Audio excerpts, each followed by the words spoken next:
Headline breaking news. 4 lakh रुपए की रिश्वत लेते रंगे हाथ पकड़ा गया इंस्पेक्टर। लोकायुक्त की बड़ी कार्रवाई। बेंगलुरु से इस वक्त की बड़ी खबर। इंस्पेक्टर मौके पर जोर जोर से चिल्लाता हुआ नजर आ रहा है। 4 लाख रुपए की रिश्वत लेते हुए एक इंस्पेक्टर को लोकायुक्त ने रंगे हाथ पकड़ लिया।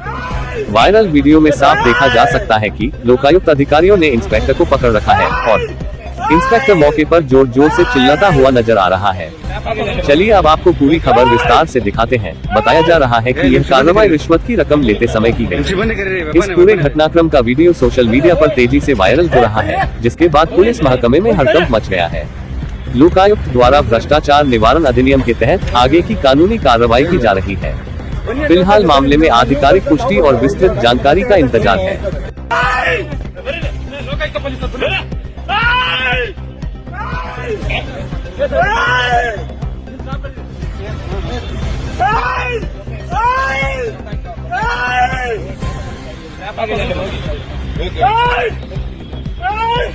ನಿಮಿಷ ಬಂದ್ ಕರೀರಿ, ನಿಮಿಷ ಬಂದ್ ಕರೀರಿ. ವೆಪನ್ ಅಲ್ಲಿ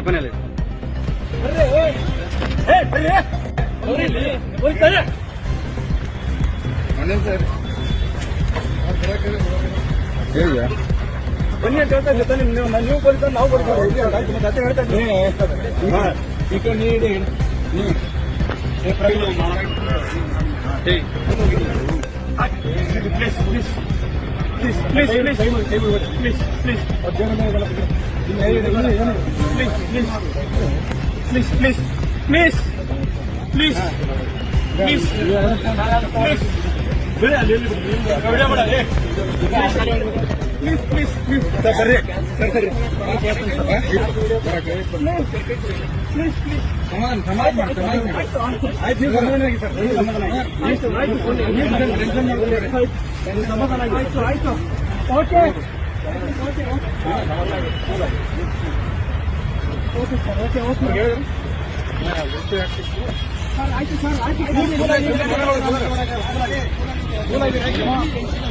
ಈ ಶ್ವೇತಾಗ ಲೊಕೇಶನ್ ಅಮೌಂಟ್ ತೆಗಿಬೇಕು.